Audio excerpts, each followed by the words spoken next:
My name is Caitlin Moore, 33 years old, and that night at a family engagement party at the country club, my whole world collapsed. In the middle of the brightly lit room, my mother-in-law raised her glass, smiling coldly. From now on, only blood family will decide the finances. Caitlin will sign away all her rights or else. Don't come to Thanksgiving. The whole table burst into laughter. My husband bowed his head in silence, and I sat there feeling like an outsider in my own life. But they had no idea. The old quilt from my grandmother still held a secret that could shatter everything they were proud of. If it were you, what would you do when your in-laws all turned their backs and your own partner stood silently by? Share your thoughts in the comments. Don't forget to like and subscribe to the channel to stay with me. Because right after this, I'll tell you the full truth behind that fake smile. I lay in a motel room on the outskirts of town, neon lights flickering through the dusty window. Memories of the life I had lived flooding back like fragments of a slow-motion film. I grew up in Spokane, Washington, in a working-class family that never had much. My father worked at the local machine shop, his hands always covered in grease, while my mother worked night shifts as a nurse at the small city hospital. Even in high school, I was used to helping support the family. I worked part-time at a coffee shop near school, then bussed tables at an Italian restaurant on weekends. Every dollar I earned was carefully folded and tucked into the blue tin box I called my dream fund. That dream was simple. One day I would open my own physical therapy clinic, a place where I could help tired laborers, teachers with aching backs after long days of teaching, or young mothers recovering after childbirth. I met Tyler in my final year of college. He walked into my extra economics class, tall with an easy smile and eyes that could make any girl feel special. Tyler came from a family far more privileged than mine. They had a big house in the suburbs of Raleigh, North Carolina, with a dining room large enough to host the kind of lavish parties I had only seen in movies. From the beginning, I felt the distance between me and his family, but Tyler was different. He was caring, gentle, and told me he loved my strength, loved my dream of opening a clinic. I believed him. I believed love was enough to bridge every gap. After graduation, Tyler wanted to pursue an MBA at Chapel Hill. The tuition was sky high, and his family insisted that if he was truly a man, he needed to prove himself. They told me directly over dinner, "Women should know their place," his mother Ruth said firmly. "If you truly love Tyler, you'll support him. But if you only think about yourself, maybe you should reconsider." I remember the look in Martin's eyes, his father, as he sat silently beside her. He lowered his gaze and kept cutting his steak. His silence felt colder than Ruth's words. I didn't argue. I knew Tyler wanted to study and I loved him. So I took on extra shifts. During the day I worked at an orthopedic clinic, and at night I went to the hospital as a support nurse for patients recovering from surgery. I was exhausted, but each time I saw Tyler studying hard in our small apartment, I told myself, just a few more years. Everything will be fine. We'll build our future together. On the nights I came home late, Tyler was usually asleep. I quietly pulled a blanket over him, then looked at the MBA books scattered across the table. Every time I saw them, hope rose in me again. I believed all my sacrifices would one day be rewarded, with a happy home and with the chance to open my own clinic supported by my husband. But reality doesn't always match what we believe. After Tyler graduated, he quickly landed a job at his family's company in Raleigh. They managed several commercial properties and Tyler was seen as the heir apparent. Meanwhile, I kept working, though small cracks began to appear inside me. My dream of opening a clinic was pushed off indefinitely. Each time I brought it up, Tyler would say, "Don't worry, Caitlin. Once things settle down, I'll help you. But right now, we need to focus on my career." I nodded, smiled, and kept giving everything for our family. When Martin had to undergo back surgery, I shouldered nearly all the responsibility for his care. I handled the insurance paperwork, arranged his recovery plan, even cleaned and reorganized his house so he could move around with his walker. Ruth was busy with her church women's group and Tyler was buried in work. Every day I stopped by, massaged Martin's back, managed his medication, and called the doctor whenever needed. One evening, as I was changing Martin's bandages, Ruth walked in and dropped her purse on the table. She looked at me and said flatly, "You're actually useful at this. At least your presence isn't completely wasted." I looked up, waiting for a word of thanks, but none came. Martin turned his face away without a word. I remember sitting there, my fingers trembling as I held the gauze, my chest filled with both hurt and shame. I told myself, this is my family. I have to be patient. One day they'll see my heart. But that day never came. In the weeks that followed, as Martin slowly recovered, I still visited daily. I brought hot soup, checked his medication, noted every flare of pain. But each time I walked in, the atmosphere in the house grew heavy. Grant, my brother-in-law, often sneered behind my back. Our sister-in-law really is a medical angel. Wonder how much she's getting paid to do all this. Neither Ruth nor Martin ever stopped him. I bit my tongue, pretended not to hear, but each word cut like a knife. When Martin could finally walk on his own, I thought he might at least thank me. Instead, at dinner, Ruth said, "See? In the end, this family can still rely on itself. Help from outsiders is only temporary." Outsider. That was what she called me, even after years of sacrifice, even after I had treated them like my own blood. I gripped my spoon tightly, swallowing every bitter word. Time went by, and my dream of a clinic drifted farther away. I had poured all my savings into Tyler's tuition, into Martin's medical bills, into expenses the Brooks family could easily have covered themselves. I began to feel like I wasn't a wife but some kind of utility. Tyler wasn't a bad man. He still cared sometimes, still held me when I was tired. But his silence in the face of his mother and brother's cruelty hurt me more than anything spoken aloud. Because silence often means consent. I remember one winter evening vividly. I had come home from a 12-hour hospital shift, my body freezing. When I stepped inside, Ruth was sitting in the living room with Tyler. As I hung up my coat, she glanced at me and said to her son, "Tyler, look at your wife. She's so busy she doesn't even have time for family. A good woman puts family first. Working so much is pointless." Tyler only lowered his head, saying nothing. I stood there, my hands trembling, then quietly went upstairs. That night I lay facing the wall, tears soaking my pillow. All I had given was never seen. My sacrifices only became another excuse for them to despise me. I used to think if I stayed patient, tried harder, they would change. But the truth became clearer with each passing day. In the Brooks family's eyes, I wasn't a wife, I wasn't a daughter. I was an outsider, existing only to serve their needs. And that realization, little by little, pushed me to my breaking point. The lights from that party still burned in my memory, like an unhealed wound. Every laugh, every mocking glance seemed to follow me as I walked out of the country club. I drove through the night, hands gripping the wheel, chest heavy, mind spinning. The headlights cut through the darkness, but inside, I felt swallowed by an endless void. The suburban motel appeared like a makeshift refuge. I dragged my suitcase from the trunk and stepped into the cramped room with its stained walls and bleach-scented sheets. As the door closed behind me, the world fell into silence. I sat on the edge of the bed, my arms limp, letting the tears pour out. Years of endurance, of sacrifice, had been ripped apart by a cheap staged video and a stack of humiliating papers. I kept hearing those words in my head, each one like a blade sinking deeper. "Sign it. From today we're clean." As if I were a stain to be scrubbed from their family. In that moment, my heart ached with both pain and humiliation. I remembered the look in Grant's eyes as he sneered, the whispers of his friends, and the cowardly silence of the man who had once sworn to protect me. I had hoped for a reassuring touch, a minimal word of defense, but all I got in return was a lowered, avoiding silhouette.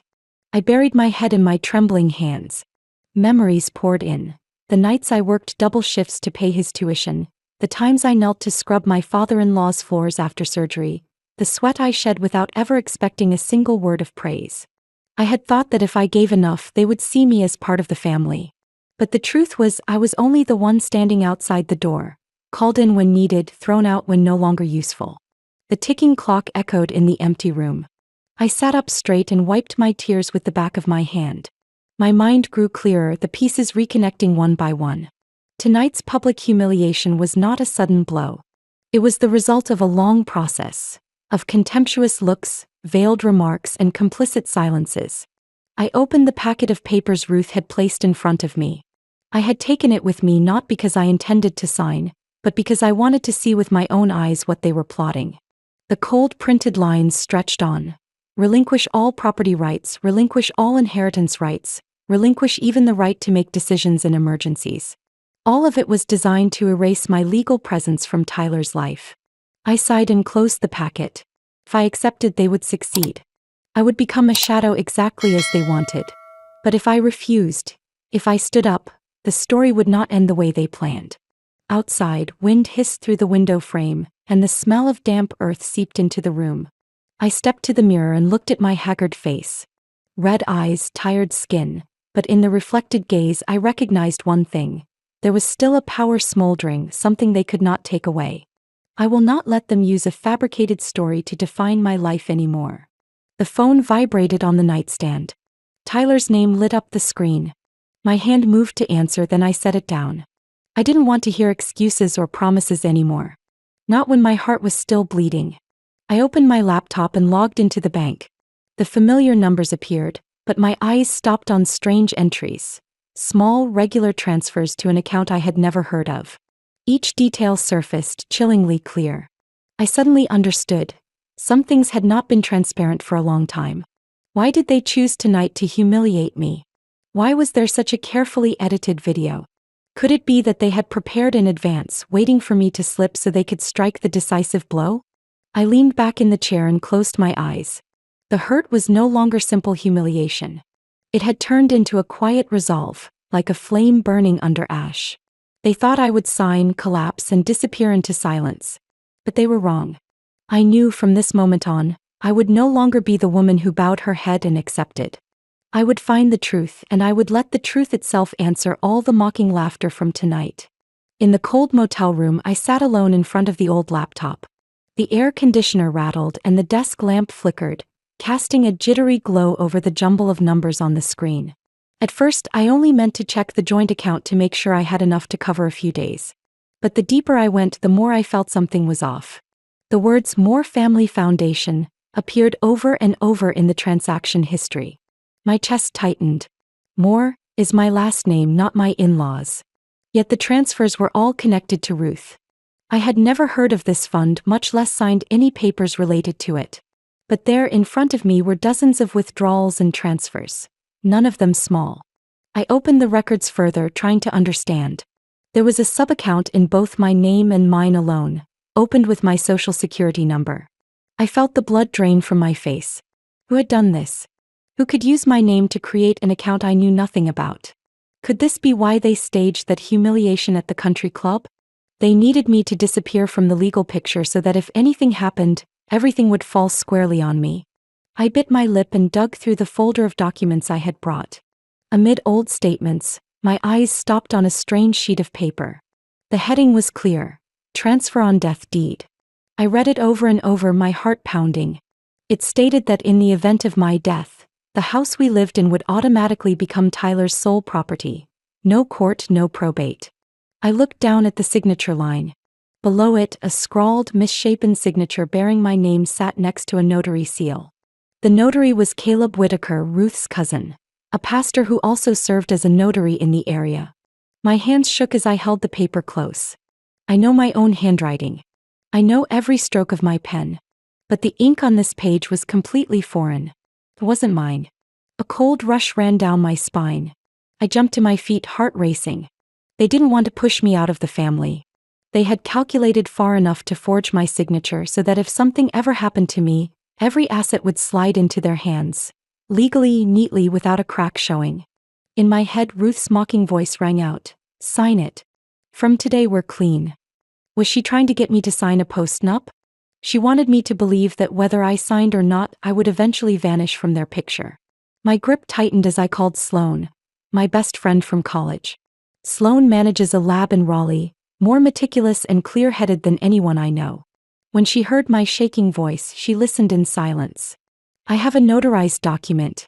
It says the house transfers to Tyler if I die. And there's a signature with my name. But it isn't mine." I heard a sharp inhale on the other end. "Send me a scan right now. Let me take a look." I did as she said, my hands unsteady. A few minutes later, Sloan called back, her voice grave. "Caitlin, this signature doesn't match anything I've ever seen from you. The lines are shaky, broken, like someone tried to imitate you but wasn't confident. This is clearly forged." I sank onto the bed, tears threatening. If they dared to do this, it means they want to make me the sacrifice. If anything happens, it will all land on me. Sloane kept her tone calm, though I could hear the worry in every word. You have to be extremely careful. This is no longer a family matter. This is criminal. Paperwork, forged signatures, using a social security number without consent. Any of it could make you the victim if you don't bring it to light. I pressed my tongue to the roof of my mouth to steady myself. In my mind, images piled up. Ruth smirking as she slid the papers toward me, Tyler bowing his head and pretending to be busy eating, Martin saying nothing, as if all of it had been planned. I remembered the name Moore Family Foundation on the transaction list. A name that sounded tied to me but was actually a trap. They wanted me to bear the liability, so if there were audits, if there were lawsuits, I would be the first name called. And they would stand aside, playing the victims, or worse, the lawful replacements. In the darkness, I shook in waves. The truth was stark. They had long planned to remove me. Not with cruel words and a smear job at the country club, but with carefully notarized legal documents. I heard Sloane's voice like a lifeline. Listen, Caitlin. Don't let your emotions carry you away. You need to keep all these documents, back them up, and find a good attorney. And do not confront them directly right now. You may think you're in a troubled marriage, but in reality you're standing in the middle of a chess match. If you slip, they'll win. I hung up. The motel room felt suffocating. I forced myself to breathe slowly so I wouldn't spiral into panic. Inside me, the pain had turned into something else. A cold awakening. If I didn't act, if I didn't prepare, one day my name might show up on a death record, and everything would flow into their hands as if nothing wrong had ever happened. I clenched the paper in my hand. Each crease pressed into my skin like an engraved reminder. I had no choice but to face the truth. This was no longer a story of a failing marriage, but a dangerous game where both my life and my name were on the line. The next morning, I walked out with nothing but a small bag and a new resolve. I went to see Jordan Alvarez, a family and estate attorney Sloane had recommended. His office sat in an old red brick building in downtown Raleigh, with a polished brass plaque outside. Jordan was around 40, solidly built, with sharp but warm eyes. He listened as I laid everything out, not looking surprised, only taking notes in silence and occasionally asking brief questions. Caitlin, he said when I finished, the most important thing is to protect yourself first. I'll help you freeze your credit so they can't open any more accounts in your name. From now on, all your paychecks and income must be kept separate. No more tying them to joint accounts. We'll also set up a living trust for any assets in your name in case they try anything. Jordan arranged for me to meet two more people. Ben Ricks, a private investigator who used to be a police officer, and Priya Shah, a forensic financial expert. Ben arrived with a calm demeanor, an old leather jacket, and a low, gravelly voice. He shook my hand, firm and steady. I don't care what they staged. My job is to find the truth. We'll place a lawful recording device in the shared car, because it's community property. If there's anything we need to hear, it will say it all. Priya was different. Slightly younger than me, sharp and quick.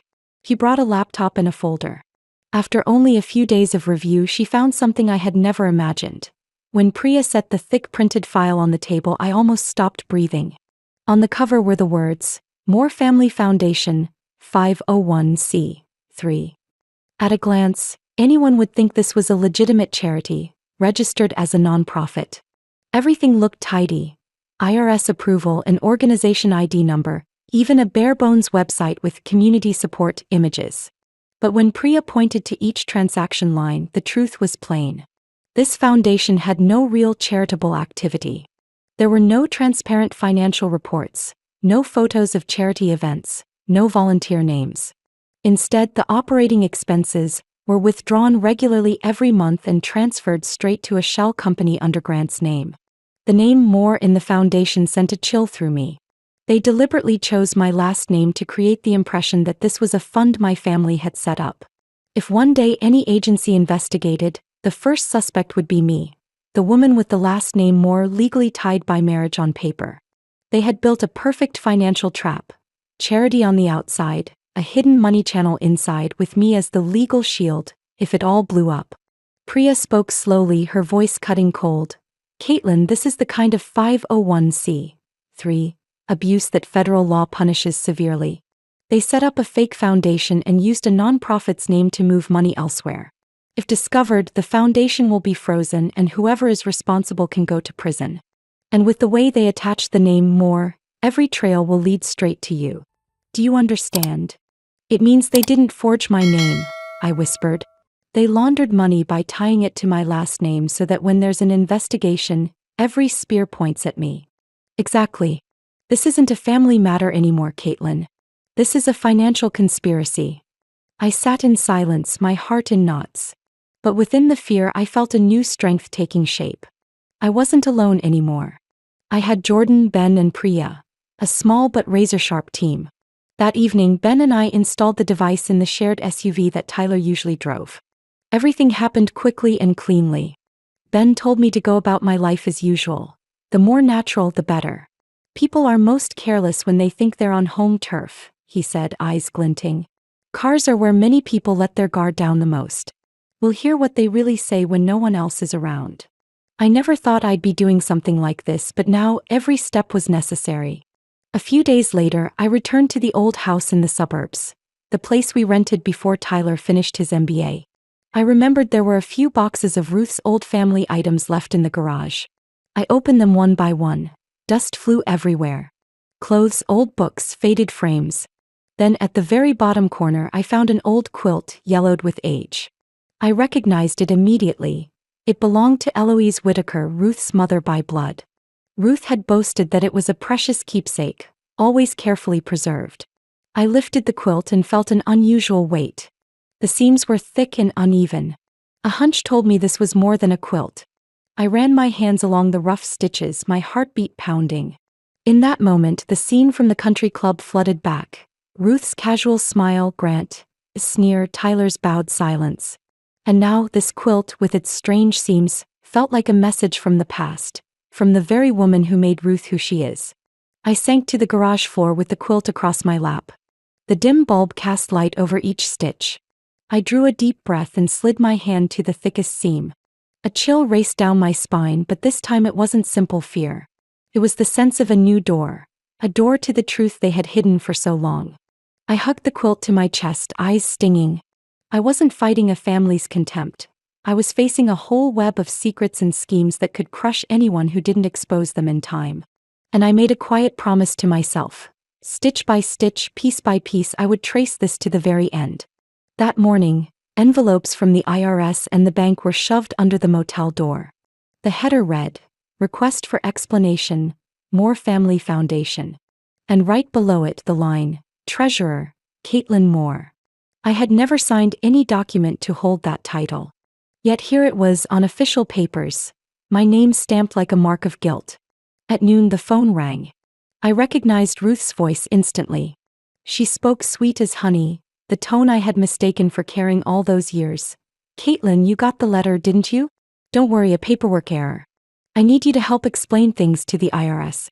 Say a few simple things, sign a few spots, and this will all blow over quickly." I clenched the phone, listening to the slick ease in every word. She didn't sound panicked like someone accidentally caught up in trouble. On the contrary, she was calm, as if she already had a script. I swallowed my trembling and pretended to agree. "Yes, I'll come over to talk." Before I went, I met Ben. He handed me a tiny device. "Don't worry, it's entirely legal. You'll need to switch it on when you go inside the house. Whatever they say, we'll have it on record." That afternoon, I stepped into the house where I had scrubbed every corner and prepared countless family dinners. Now every wall and object felt like a witness to betrayal. Ruth sat waiting at the dining table, and Caleb, the cousin who was both pastor and notary, was there too. They didn't even hide their connection. She slid a stack of papers toward me, speaking lightly. "Here, just a few pages to fix. You re-sign them to confirm the foundation is still operating for its intended purpose. The IRS won't dig any deeper." Quietly, I switched on the recorder in my purse and frowned on purpose. "But why is my name listed as treasurer? I never signed that." Caleb spoke up, soft but sure. "There were a few errors in the notary records. We can correct them, but under no circumstances can the notary log be exposed. If anyone audits it, there's no way to deny it." I nodded as if convinced, my insides roiling. Every word he said was clear proof of the trap they had set for me. That evening, after leaving Ruth's house, I sat in the car, palms sweating. I played back the recording from the device Ben had installed in the SUV. Tyler's voice came through, clear and unmistakable. Mom already said it. Push the accounting errors onto Caitlin and we're done. The IRS won't dig further. The husband I once trusted was casually discussing how to make me the shield. I returned to the room with a heart like stone. On the bed, Eloise's quilt still lay there. I ran my fingers over the seams, feeling the irregular thickness along the edge. On instinct, I took a small pair of scissors and began undoing the old stitches. The worn fabric gave way and then a wax-sealed envelope slipped out, landing in my lap. My hands shook as I picked it up. The seal was intact, the red wax faded but firm. On the front, the handwriting was crooked but familiar. Eloise W. Eloise, Ruth's mother, had hidden something in this quilt, like a secret carried through the years.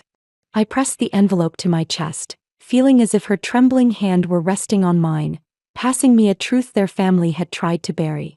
I tremblingly opened the wax-sealed envelope that had fallen from the quilt's hem. Inside was a handwritten letter, the script shaky but clear, and a tiny memory card taped down with pale yellow paper tape. I opened my laptop and inserted the card. A video appeared on the screen. Eloise's image, gaunt face but bright eyes, sat in an old armchair. Her voice was hoarse but precise. If you are watching this, it means I've gone. I leave this as an addendum to my will with the original held by my private attorney. The shares of the Whitaker Square Shopping Center will no longer belong to Ruth or her sons. They will go to the one who has kept honesty in this family. I write clearly in the accompanying handwritten letter. Caitlin Moore. She paid all the postoperative care expenses for Martin with her own hard-earned wages, while the rest of you were busy jockeying and dodging responsibility. I trust her because she lives by integrity, not by scheming. In her final moments, Eloise had seen through everything and chose me.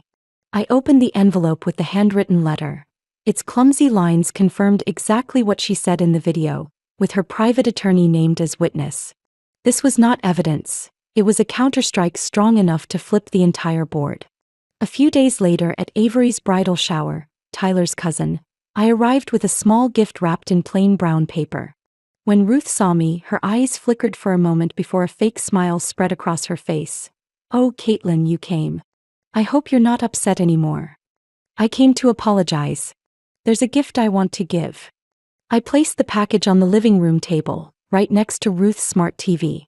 Inside the package was a stack of printed documents and a small NFC tag.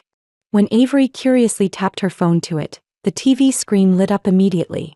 The documents appeared. A flowchart of money moving from the Moore Family Foundation through Avery's shell company, then paying hotel bills under Ruth's and Tyler's names. The earlier chatter fell silent.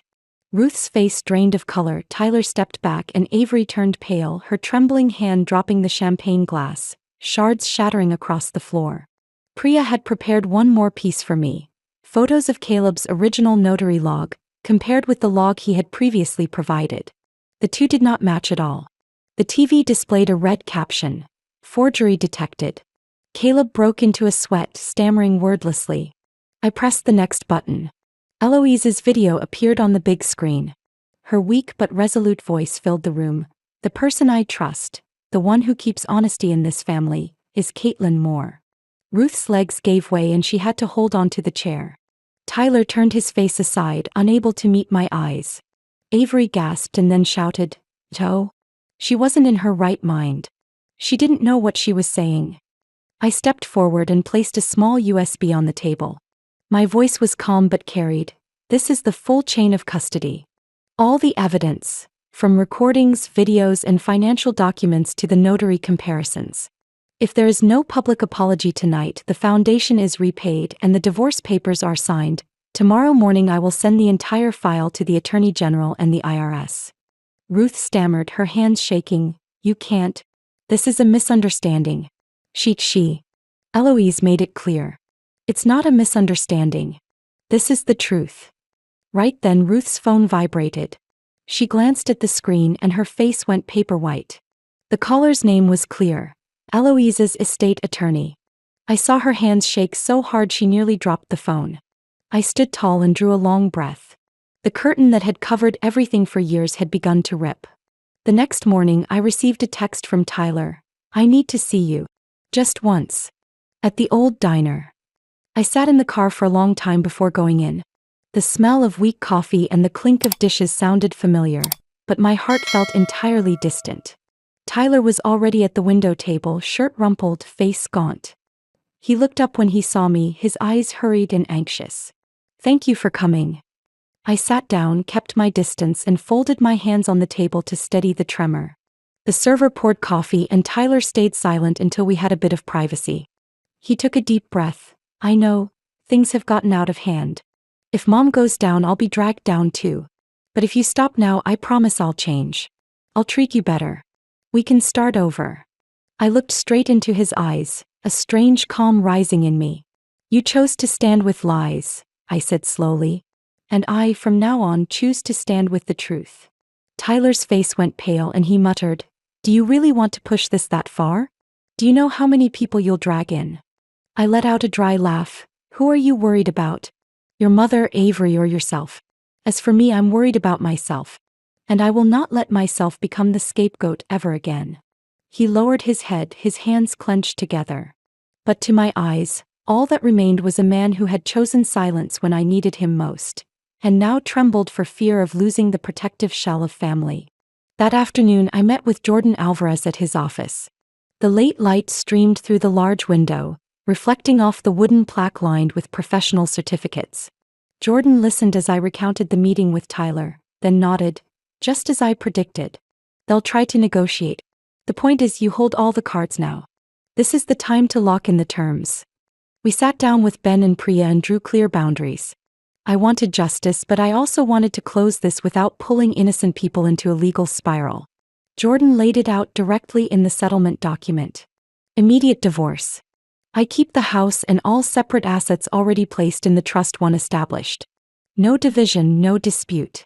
Ruth and Avery must repay all funds withdrawn from the Moore Family Foundation, along with a written public apology submitted to the IRS and filed with their attorney. Caleb must resign his notary commission and submit the real notary log to the state to prove the forgery is ended. Final humane point. If all terms are completed on time and restitution is made in full, I will not push the matter criminally. I will prioritize protecting myself and keeping my own hands clean, without dragging bystanders into criminal court. Jordan set down his pen and looked up at me. "Caitlin, you know full well that if we take this all the way, they could face criminal charges, especially Ruth and Caleb. But that also means media coverage, and the children and their family will bear the weight of a shattered name. Are you sure you want this route? A settlement instead of revenge to the bitter end?" The image of Avery's 2 children, once chirping around during family gatherings, flashed in my mind. They are innocent. And I knew life was cruel enough already. I didn't want to become the one who sowed more ruin. "I'm sure," I answered. "I don't forgive them. But I don't need to push everything off a cliff either. I want a clean ending so I can move forward on my own." Jordan gave a faint smile and placed his steady hand over mine. "That's your strength. You don't let hatred define you. And that's why you'll walk out of here with your head held high." A week later, we held the formal meeting at Jordan's office. Ruth arrived, carefully made up but unable to hide the pallor. Avery avoided my eyes and Caleb clutched his files, sweat beading on his forehead. Tyler sat apart in the corner, head bowed in silence. Jordan opened the meeting, reading each term with crisp clarity. Every sentence pierced the heavy air like a needle. When he reached the clause about a public apology, Ruth sprang to her feet. "Impossible. My family will never."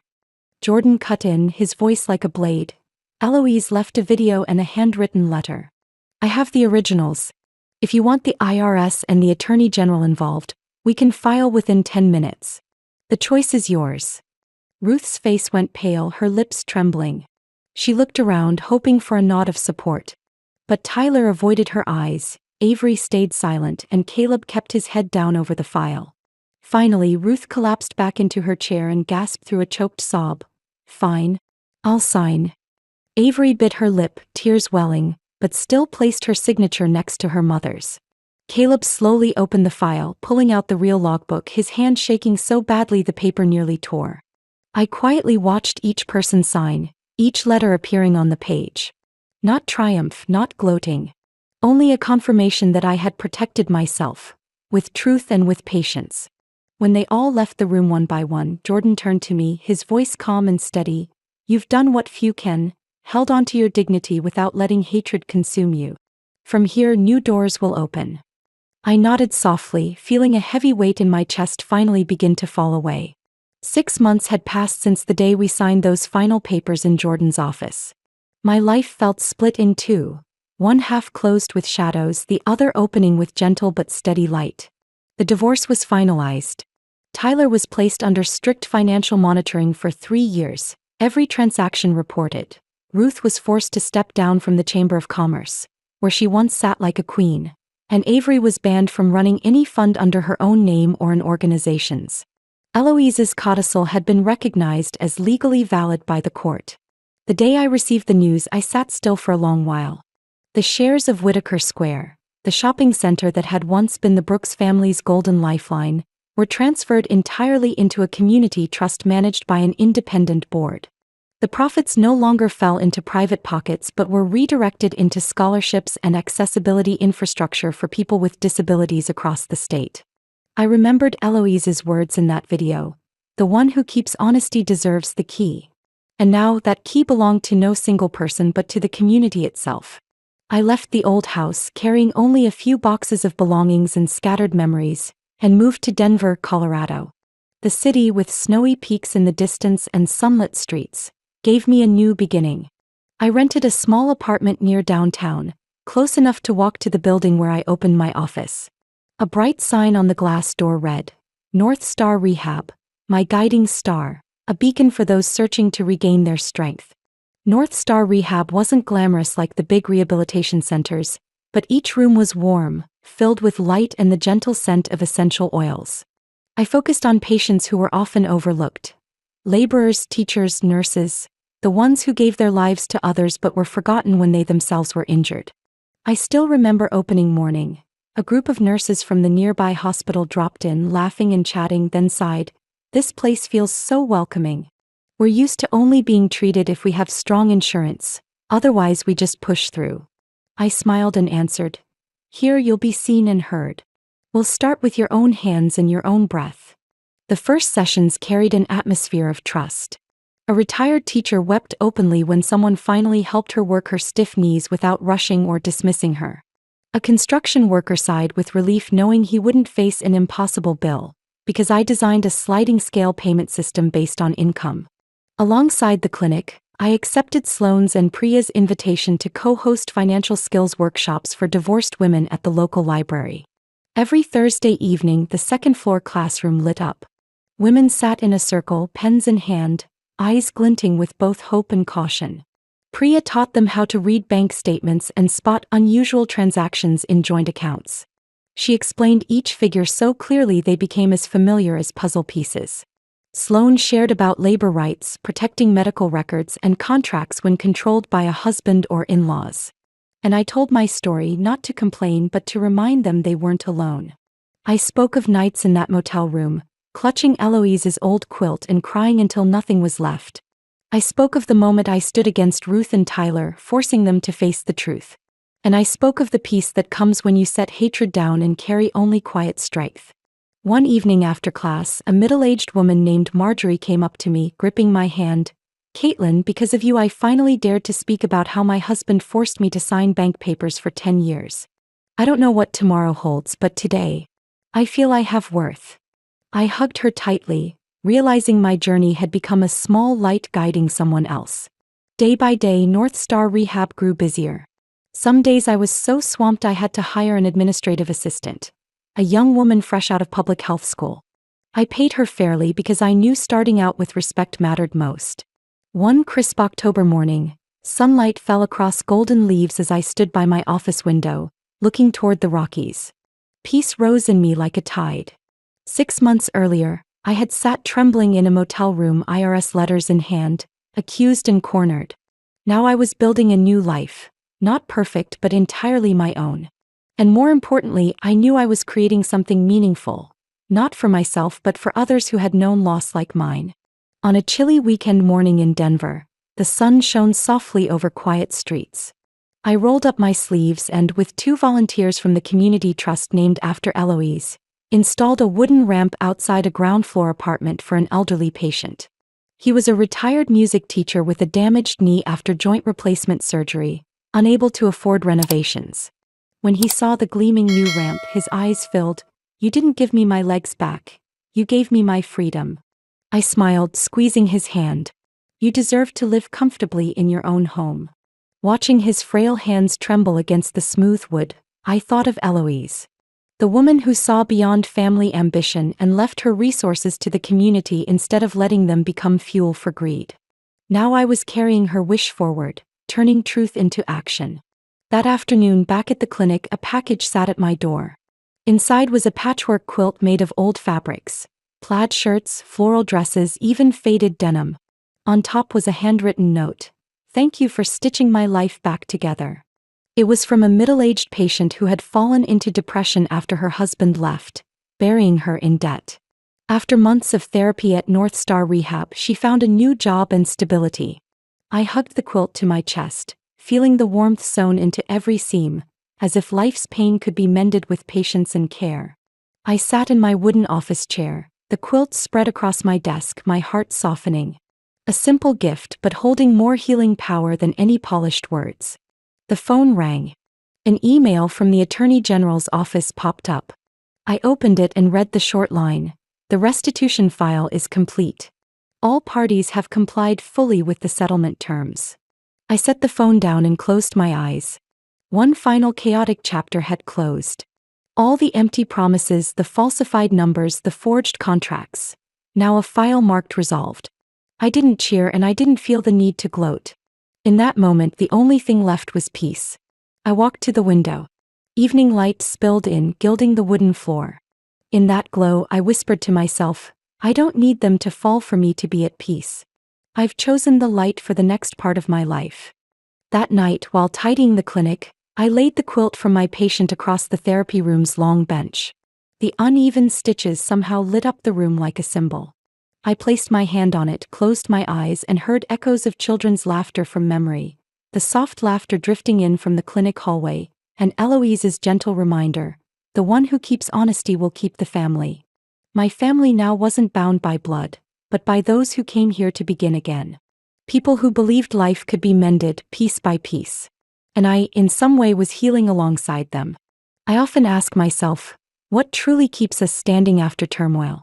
Is it justice returned or the ability to choose peace even when revenge is within reach?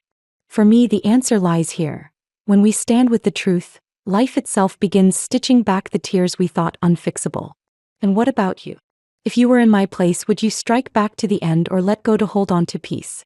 I'd love to hear your thoughts in the comments, because every story, every perspective has the power to shine light for someone else.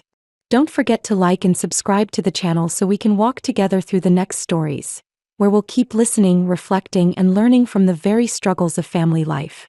Because somewhere between pain and betrayal, we may find deeper messages of love, trust, and what it truly means to grow.